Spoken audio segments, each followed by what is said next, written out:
76 page का ये manifesto है भारतीय जनता पार्टी का। 1 घंटा 40 मिनट की प्रेस कॉन्फ्रेंस हुई जिसमें पत्रकारों का एक भी सवाल नहीं लिया गया, क्योंकि अगर सवाल लिया जाता तो वो सवाल उठते जो यहां पर पवन जी ने और अमिताभ जी ने उठाए कि 2022 में किसान की आय दुगनी होनी थी, क्या हुआ? 2022 में $5 ट्रिलियन की इकोनॉमी बननी थी, क्या हुआ?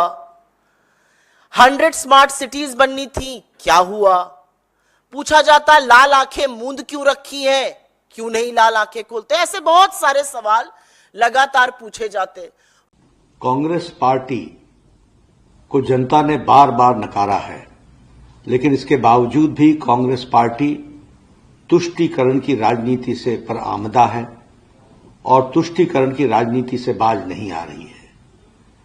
मैंने कांग्रेस के मैनिफेस्टो को देखा, मुझे आश्चर्य हुआ कि यह कांग्रेस पार्टी का मैनिफेस्टो है या मुस्लिम लीग का मैनिफेस्टो है। बीजेपी ने 19 सितंबर को हरियाणा के लिए अपना संकल्प पत्र यानी चुनावी घोषणा पत्र जारी कर दिया। कांग्रेस ने 18 सितंबर को अपना चुनावी घोषणा पत्र जारी किया था। आपको बता दें कि बीजेपी ने अपने संकल्प पत्र में जनता से 20 वादे किए हैं, लेकिन आपको हम पार्टी के मुख्य वादे बता देते हैं। ये वादे हैं: महिलाओं को हर महीने 2100 रुपये, 2 लाख युवाओं को पक्की सरकारी नौकरी, 24 फसलों की एमएसपी पर खरीद, 500 में गैस सिलेंडर, 5 लाख युवाओं के लिए अन्य रोजगार के अवसर और नेशनल अप्रेंटिसशिप प्रमोशन की योजना से मासिक स्टाइपेंड। चिराग आयुष्मान योजना के तहत प्रत्येक परिवार को 10 लाख रुपए तक का मुफ्त इलाज और परिवार के 70 वर्ष से अधिक प्रत्येक बुजुर्ग को अलग से 5 लाख रुपए तक के मुफ्त इलाज की सुविधा। अब बात करते हैं कांग्रेस के घोषणा पत्र की। कांग्रेस ने भी महिलाओं को 2000 रुपये हर महीने देने का वादा किया है। 2 लाख युवाओं को सरकारी नौकरी, एमएसपी को कानूनी गारंटी। कांग्रेस ने भी 500 में गैस सिलेंडर देने की बात कही है। 25 लाख रुपए तक मुफ्त इलाज। पार्टी ने 6000 रुपये बुढ़ापा पेंशन देने का वादा किया है। इसके अलावा 6000 रुपये दिव्यांग पेंशन और 6000 रुपये विधवा पेंशन। 300 यूनिट मुफ्त बिजली, राज्य में जातिगत सर्वे। तो ये थे दोनों पार्टियों के चुनावी घोषणा पत्र। नमस्कार, मैं हूं श्रवण गुप्ता और आप देख रहे हैं भारत एक्स फैक्टर। अब हम इस पर दोनों के मैनिफेस्टो पर चर्चा करते हैं। इसके लिए आज हमारे साथ मौजूद हैं हरियाणा के सीनियर जर्नलिस्ट हैं शंभू भद्रा। शंभू भद्रा जी, मैंने दोनों का आपको बता दिया, कांग्रेस का भी बीजेपी का। अब आप बताइए कि क्या है, ये संभव है, कैसे होगा ये सब, और इसके राजनीतिक मायने क्या है? आपके सभी दर्शकों को नमस्कार। और ये जो हरियाणा का चुनाव है, इस समय में देश में खासी चर्चा का ये है। और बीजेपी की कोशिश है कि वापसी करें, तीसरी बार यहाँ पे सरकार बनाए, और कांग्रेस की कोशिश है कि बीजेपी को हटा करके 10 साल से जो सत्ता से दूर है तो सत्ता पे फिर वापस आए। इसके लिए दोनों ही दलों ने बड़ा ही इम्प्रेसिव एक घोषणा पत्र जारी किया है। कांग्रेस ने 7 प्रमुख वादे किए हैं, बीजेपी ने 20 संकल्प लोगों के सामने रखा है। और मजेदार बात है कि पहले कांग्रेस ने घोषणा पत्र जारी किए और उसके बाद आज बीजेपी ने किया, और दोनों में एक प्रतिस्पर्धा सी लगती है कि हम आपको इतना दे रहे हैं तो हम आपको इतना देंगे। जैसे कि महिलाओं को, सभी महिलाओं को जो बीजेपी ने लाडली योजना के तहत 2100 रुपया देने का वादा किया है, तो कांग्रेस ने 2000 का वादा किया था। हो सकता है कि बीजेपी की घोषणा पत्र अगर पहले आता तो शायद कांग्रेस का अमाउंट उससे 100 रुपया ज्यादा दिखता, लेकिन पहले कांग्रेस ने जारी किया और उसके बाद बीजेपी ने जारी किया, तो लगता है कि जो घोषणा पत्र में एक होड़ सी है कि ज्यादा से ज्यादा हम लोगों को लुभा सकें और उसके लिए दे सकें। लेकिन बारीकी से अगर इसको एनालिसिस कीजिएगा घोषणा पत्र को, तो जो कांग्रेस का घोषणा पत्र है उसमें जैसे बीजेपी ने पिछले 2024 के चुनाव में ज्ञान पे फोकस किया था, जिसमें गरीब, युवा, किसान और नारी यानी महिला, उस पे एक फोकस था। इस उस तरह से अगर इस बार हरियाणा के लिए कांग्रेस के घोषणा पत्र को देखिएगा तो इसमें इसी तरह से इन वर्गों को टारगेट किया गया है, इन वर्गों को लक्षित किया गया है, जिसमें महिलाओं को लक्षित किया गया है। महिलाओं के लिए घोषणा है कि हर महीने 2,000 दिए जाएंगे और 500 में गैस सिलेंडर दिए जाएंगे। वैसे ही सभी वर्गों के सामाजिक सुरक्षा पे ध्यान दिया गया है। जब पिछली बार 2014 में सरकार आई थी बीजेपी की, तो उस संकल्प पत्र में ये बात थी कि यहाँ पे जो ओल्ड पेंशन है सामाजिक सुरक्षा पर ध्यान देने के लिए, उस समय पर ईयर 250 रुपया बढ़ाया जाता था, और वो आज तक आते आते 3,000 पेंशन हो गया है।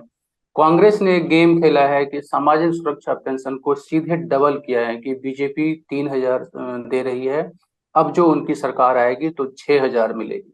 और सामाजिक सुरक्षा में 3 तरह के पेंशन है, बुढ़ापा है, दिव्यांग है और विधवा पेंशन है, अलग अलग।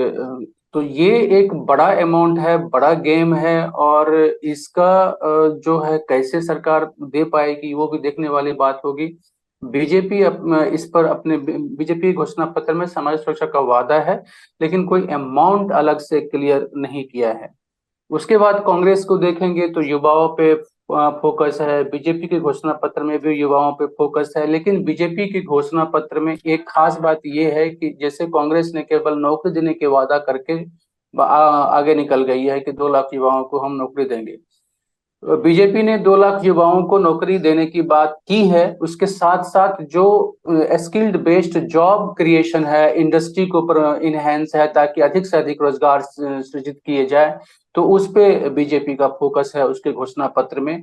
और आईएमटी बनाने का वादा है, उद्योग को बढ़ाने का वादा है, स्किल बेस्ड रोजगार बढ़ाने का वादा है।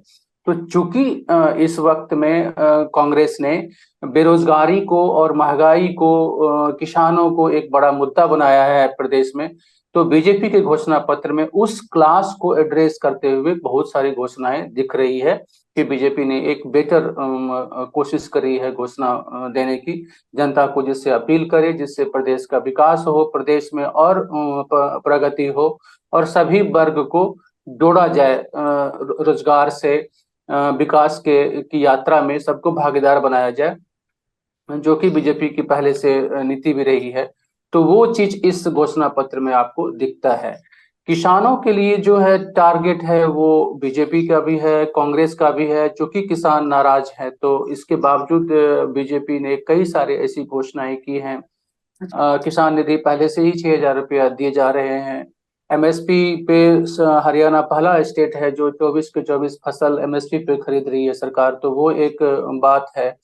कांग्रेस ने क्या कहा है कि एमएसपी की हम गारंटी लाएंगे, तो हो सकता है कानूनी कि जब गारंटी की बात कही है। कानूनी गारंटी लाएंगे, जब सरकार पहले से ही ऑलरेडी सभी फसलों पे एमएसपी दे ही रही है, तो अब उसको कानूनी गारंटी आप लाएं, कुछ भी करें, वो कांग्रेस पे भी दबाव रहेगा। जब उसकी सरकार आएगी तो उसको एमएसपी पे कानून बनाए या ना बनाए, लेकिन सभी फसलों को एमएसपी पे खरीदना पड़ेगा। तो दोनों में खाली भाषा का अंतर है, लेकिन दोनों एक वादा कर रहा है, एक ऑलरेडी दे रही है। तो ये एक बड़ी बात थी।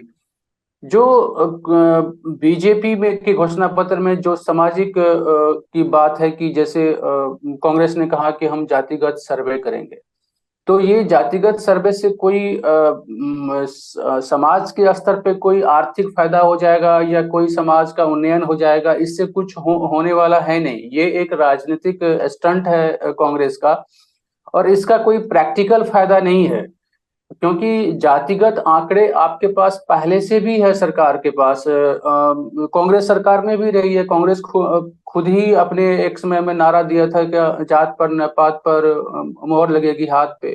तो वो उन चीजों से आगे निकल को समाज में सामाजिक विभाजन बढ़ाने का जो एक षड्यंत्र है वोट के लिए या राजनीति के लिए, तो मुझे लगता है कि जातिगत सर्वे से कोई बहुत फायदा नहीं मिलेगा। ऑलरेडी देश में पता है कि किस स्टेट में, किस विधानसभा में कितने कौन प्रतिशत किसकी आबादी है। और उसके हिसाब से वो कैंडिडेट भी खड़ा करते हैं, उसके हिसाब से इलेक्शन कैंपेन करते हैं, और ये सब नहीं तो नॉन फैक्टर है कांग्रेस ये। ने तो इसलिए किया है ना, क्योंकि उसका ऑल इंडिया ये मुहिम है, राहुल गांधी की ये मुहिम है कि भाई तो जातिगत सर्वे। तो वही तो वहाँ वही वहाँ मैं वो कहना। उसी का एक हिस्सा है, इसलिए वो उस पे कांग्रेस ने जोर दिया। लेकिन एक चीज हम लोग मिस कर रहे हैं कि दोनों मैनिफेस्टो में कांग्रेस ने जो है 300 रुपया, 300 यूनिट फ्री बिजली की बात कही है, लेकिन बीजेपी ने जो है फ्री बिजली, भाई कितनी भी यूनिट की कोई बात नहीं कही है कि फ्री बिजली देंगे। हो सकता है कि ये देखिए, पीएम सूर्य घर योजना जो है उसकी वजह से नहीं कहा हो। बिल्कुल मैं उसी पर आपका ध्यान देना चाहता कि ऑलरेडी बीजेपी पहले से फ्री बिजली का एक कॉन्सेप्ट लेके आई हुई है, और पीएम सूर्य घर योजना है जिसमें सोलर एनर्जी को बढ़ावा देने की बात है। कांग्रेस ने 300 फ्री बिजली की जो बात की है, वो लगता है जैसे आम आदमी पार्टी की जो दिल्ली की घोषणा पत्र है उनसे कई सारे चीजें प्रभावित लग रही है। लेकिन इसका देखिए, जो प्रदेश का जो पूरा बजट है वो लगभग 2,81,82,000 करोड़ का, मतलब 3 लाख के आसपास करोड़ का बजट है, मतलब पूरे प्रदेश का। उसमें से प्रदेश लगभग, अभी 10 साल में देखेंगे तो कांग्रेस के 10 साल और इस 10 साल में हर वर्ष कुछ न कुछ स्टेट का कर्ज बढ़ता गया है, और इस वक्त हमको लगता है कि 2 लाख करोड़ के आसपास कर्ज प्रदेश पे तो होगा ही। तो बीजेपी के घोषणा पत्र की खास बात यह है कि उसमें एम्प्लॉयमेंट जनरेशन के साथ साथ रिसोर्सेज जनरेशन की कैसे आर्थिक रूप से प्रदेश को समृद्ध किया जाए, उसका एक उसमें आउटलाइन है कि हम प्रदेश को कंगाल नहीं होने देंगे। जैसे अभी हिमाचल का केस आपने देखा कि कांग्रेस ने तो घोषणाएं कर दी, लागू भी कर दी, लेकिन स्थिति ये हो गई कि आप हिमाचल सरकार को अपना खर्चा चलाने के लिए परेशानी हो रही है, आर्थिक रूप से वो दिवालियेपन की तरफ बढ़ रही है। कर्नाटक में भी कांग्रेस सरकार की वही हालत है। आपको ध्यान होगा कि 2008 में जब वैश्विक मंदी आई थी, तो उसके बाद का जो रिपरकशंस था कि जो सामाजिक सुरक्षा अधिक होने की वजह से स्पेन, इटली, कई सारे ऐसी सरकारें थी जो सरकार फेल हो गई थी। तो भारत में इस बात पे अब ध्यान देना पड़ेगा कि कोई भी दल जो वोट के लिए रेवड़ियां बांटने वाली जो कोशिश करती है कि हमारे घोषणा पत्र में हम ये दे देंगे, फ्री वाली जो फ्रीबीज का कॉन्सेप्ट है उसे खत्म करना पड़ेगा। आपको ध्यान होगा कि विश्व बैंक ने ऑलरेडी तमाम विश्व बैंक और डब्ल्यूटीओ के तहत और तमाम जो इंटरनेशनल एजेंसियां हैं, वो हर एक विकासशील देशों से ये अपील करती रही है कि आप सब्सिडी को तर्कसंगत बनाइए, उसे ये मत कर, आप पर सब्सिडी का बोझ कम होना चाहिए, तभी आप एक सस्टेनेबल ग्रोथ कर सकते हैं। और मोदी सरकार जब आई, कांग्रेस सरकार भी थी, तो सब सब्सिडीज को तर्कसंगत बनाने की कोशिश कर रही थी मनमोहन सिंह के समय से, लेकिन वो पूरी तरह नहीं कर पाई थी। जब फिर केंद्र में बीजेपी की सरकार आई तो सब्सिडीज को काफी तर्कसंगत किया गया, उसमें जो लूप होल्स थे उसको ब्लॉक किया गया, और सब्सिडीज एक कंट्रोलिंग सिचुएशन में आई, और उसका नतीजा ये हुआ कि आपका सोशल सिक्योरिटी स्कीम ज्यादा बेहतर तरीके से हुई। तो ये चीज स्टेट में भी होना चाहिए कि स्टेट, आप चूंकि आर्थिक रूप से केंद्र पर निर्भर हैं, तो राज्यों को भी चाहिए कि आप अपनी योजनाएं इस तरह से लागू करें कि केंद्र पर आपकी निर्भरता कम हो। और ये घोषणा पत्र और सरकार बनाने और चलाने में ये चीज दिखनी चाहिए, केवल वोट के लिए कि आप मान लीजिए अपनी जनता को अगर फ्री बीज आप बहुत दे रहे हैं, बहुत मुफ्त की चीजें दे रहे हैं उनको, तो एक तरह से उनको आप जो आर्थिक रूप से समर्थ बनाने की बजाय उसे आप आर्थिक रूप से पराश्रित बना रहे हैं। नहीं, तो लेकिन ये सरकार दोनों का कर रही काम, है ना, ये दोनों कर रही है। बीजेपी भी तो भाई वो महिलाओं को दे रही है ना, देखिए मैं मध्य सबके प्रदेश लिए में मैं कह रही सब है, एमपी में, मैं सबके उड़ीसा लिए में, बात और कर, अभी यहाँ 2100 देने की बात कही है। बल्कि इसमें मैं तो जरूर सबके है कि लिए, अगर हो सकता है कि बीजेपी पहले लाती घोषणा पत्र, तो कांग्रेस अगर बाद में लाती तो वो 100 रुपया बढ़ा देती। देखिए ये कितनी बिल्कुल मजेदार बात आपकी है। बात सही है, कांग्रेस ने 2000 बिल्कुल आपकी कहा, बात सही, बीजेपी ने 2100 कहा, मतलब 100 रुपया जो बिल्कुल है ज्यादा मिलेगा। तो ये देखिए कि किस बिल्कुल। तरह का कंपटीशन है, चल रहा है कि तुम तो मैं 800 वही कह रहा लाती हूँ हो, कि हम 2100 देंगे। और मैं कांग्रेस वही आज कहने की अपना सिर कोशिश कर पीट रहा रही हूँ। होगी कि भाई हमने 2000 कहा था, बीजेपी जो है अब 2100 दे रही है। तो ये एक बड़ी मजेदार बात भी है उस हिसाब से, और राजनीति का वो नहीं तो दिखाता है, इस फ्री की इस पे कमेंट भी है। नहीं, जिसमें दो बातें हैं ना, एक तो जनता इसको किस रूप में लेती है, दूसरा कि जो फ्रीबीज के चक्कर में आप पूरे देश की अर्थव्यवस्था को नुकसान करेंगे, वो चीज नहीं होनी चाहिए। और अपने जनता को आप पराजित मत बनाइए, जनता को समर्थ बनाइए।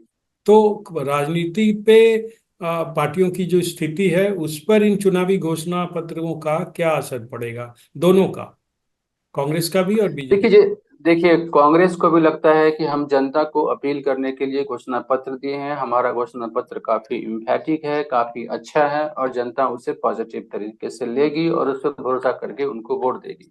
सेम कंडीशन बीजेपी की है। बीजेपी को लगता है कि उसका संकल्प पत्र बहुत स्ट्रांग है और जनता को अपील करेगी, और जनता उस आधार पे उसको वोट करने के लिए चुनेगी। अब मेन बात है कि पॉलिटिकल जो राजनीति है, वो देखने में वाली बात है कि घोषणा पत्र से कितना प्रभावित होती रही है। बहुत सारे प्रदेश में ऐसा हुआ कि बहुत सारे अनाउंसमेंट ऐसे हुए जिससे कि उनको तुरंत फायदा हुआ और उस पार्टी की सरकार बन गई। और यही बात हरियाणा पे लागू होगी, इसके बारे में 100% नहीं कहा जा सकता है, क्योंकि अब आपके पास 10-15 दिन में चुनाव होने हैं, और उस चुनाव में जो जनता में जो एक तरह का मन बना हुआ है कि एक वर्ग है जो कि ऑलरेडी उसको बीजेपी से दिक्कत है, और बीजेपी को वो चाहती है कि की वापसी ना हो, तो वो मन ठाना हुआ है। और जो मन ठाना हुआ है उसमें आप घोषणा पत्र के बहाने कुछ भी दीजिए तो वो उस पर बहुत इम्पैक्ट नहीं करेगा। दूसरा कि एक फ्लोटिंग क्लास है, जो क्लास की ऑलरेडी फ्लोट है, जो कि उसका तय नहीं है कि वोट कहाँ देना है कहाँ नहीं देना है, वो अगर वेट एंड वॉच में है कि देखते हैं कि कौन से दल की क्या स्थिति है, तो उस मना स्थिति वाले जो वोटर हैं उसके लिए घोषणा पत्र जरूर एक प्रभावी चीज होगा। वो देखेंगे कि कहाँ पे बेटर है, प्रदेश के फ्यूचर के लिए किसका कॉन्सेप्ट अच्छा है, तो वो डिसाइड करके जो फ्लोटिंग वोटर है वो जरूर इस पे फर्क पड़ सकता है कि घोषणा पत्र से एक डिसीजन लेने में उसको मदद मिल सकती है कि हमें किस दल को वोट देना चाहिए। कर्नाटक में भी पहले कांग्रेस की सरकार नहीं थी, बीजेपी थी, ठीक है ना, लेकिन कांग्रेस ने ऐसे ऐसे वादे किए, महिलाओं के लिए भी उसमें बड़ा रहा कि इतने पैसे देंगी वो, और फ्री बस और तमाम तरह की चीजें, और सरकार देखिए बदल गई। महिलाओं को जिस तरह से वहां पैसे देने की बात कही गई हर महीने, सरकार बदल गई। अब हरियाणा में भी ऑलमोस्ट वही केस है। तो कांग्रेस यहाँ कांग्रेस ने भी वादा किया है ऑलमोस्ट उसी पैटर्न पे, ठीक है ना। तो क्या ये कांग्रेस, ये कर्नाटक दोहराया जा सकता है हरियाणा में, अगर हम उस तरह से तुलना करें तो, या मुझे किसी मुझे नहीं नाटक लेगी इसको? मुझे नहीं लगता, कारण कि कांग्रेस ने अगर 2000 देने की बात की है तो बीजेपी ने 2100 देने की बात की है, तो महिलाओं का जो डिवीजन है मन में आएगा कि नहीं, ज्यादा दे रही हैं, कांग्रेस की सरकार बनेगी तो हमें ज्यादा ज्यादा मिलेगा। तो वहां पे बीजेपी ने एक बैलेंसिंग वे ये अपनाया है कि कांग्रेस जहां जहां उनको डाउन कर सकती है तो वहां पे वो चीज पहले ही अमाउंट बढ़ा दिया। और दूसरा कि एक रोड मैप भी दिया कि हम डेवलपमेंट के लिए ये करेंगे। कांग्रेस की देखिए, अगर घोषणा पत्र पर देखेंगे तो सीधे क्लास को मतलब कर रहे हैं कि हम आपको ये देंगे, आपको ये देंगे, आपको ये देंगे, आपको ये देंगे। लेकिन प्रदेश के जो इकोनॉमिक स्ट्रक्चर है उसको कैसे हम स्ट्रांग बनाएंगे, रोजगार के लिए कैसे बेस क्रिएट करेंगे, उन सब चीजों पे बारीकी से फोकस नहीं है। और बीजेपी घोषणा पत्र को देखेंगे तो यहाँ पे वो चीजें आपको क्लियर कट दिखाई देगा कि एक रोड मैप दिखाई देगा प्रदेश के डेवलपमेंट का। लेकिन जो कर्नाटक की बात आपने की है, तो कर्नाटक में खास बात ये है कि कर्नाटक जो पूरा जो स्टेट है, उस स्टेट में जो इकोनॉमिक डिस्पैरिटी है वो बहुत ज्यादा है। एक वर्ग है जो बहुत समृद्ध है, बहुत संपन्न वर्ग है, एक क्लास है जो काफी डिप्राइव्ड क्लास है। और ये हम लोगों ने कभी ध्यान नहीं दिया है। साउथ इंडिया के चारों स्टेट की स्थिति ये है, चाहे केरल है, कर्नाटक है, आंध्र प्रदेश है, आप तेलंगाना को भी जोड़ लीजिए, तेलंगाना है, तमिलनाडु है, पांचों स्टेट को अगर आप जोड़ेंगे तो इकोनॉमिक डिस्पैरिटी का जो वो गैप है वो बहुत ज्यादा है। और इसीलिए आपने तमिलनाडु में देखा कि कोई भी दल आती है तो वो टीवी बांटेंगे, साड़ी देंगे, ये करेंगे, वो करेंगे, इस तरह घोषणाएं करती हैं।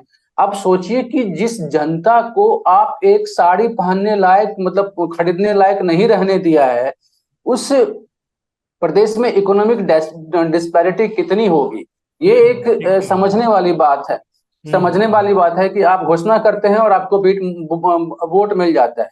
और कर्नाटक में आज क्या हो रहा है, कांग्रेस की सरकार बनी, अब अपने चुनावी वादे पूरे करने के लिए ही उनका जो फाइनेंशियल स्ट्रक्चर है वो चरमरा रही है।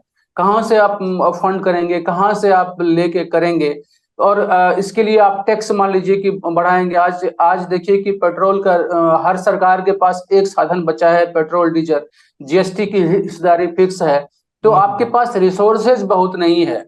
निगम से कर आता, 3-4 तरह का सोर्सेज है, उसमें आप लोगों को कितना तंग करेंगे, कितना ग्राहक से मतलब जनता से आप कितना वसूल करेंगे टैक्स के रूप में। आपके पास कोई खजाना है नहीं, संपत्ति क्रिएट आप कर नहीं रहे हैं कि जो स्टेट के लिए संपत्ति क्रिएट की जाए। जो एक्सपोर्ट ओरिएंटेड इकोनॉमी होना चाहिए स्टेट की, उस पे भी आप फोकस नहीं करते हैं कि कोई प्रदेश किसी चीज में बहुत अच्छा काम कर रहा हो तो वो चीज पूरे दुनिया को एक्सपोर्ट करे तो उसकी इकोनॉमी बढ़ सकती है। ये भी काम नहीं हो रहा है, मतलब हिंदुस्तान में स्टेट के लेवल पे अगर आप देखेंगे तो इस लेवल पे कहीं कोई मॉडल नहीं है इकोनॉमिक डेवलपमेंट का कि हम प्रदेश को अपने एक निर्यातक प्रदेश में कन्वर्ट कर दें। अब ये देखना शेष रहेगा कि वहाँ की जनता क्या करती है। शंभू जी, आप हमारे कार्यक्रम में आए, आपका बहुत बहुत धन्यवाद। नमस्कार।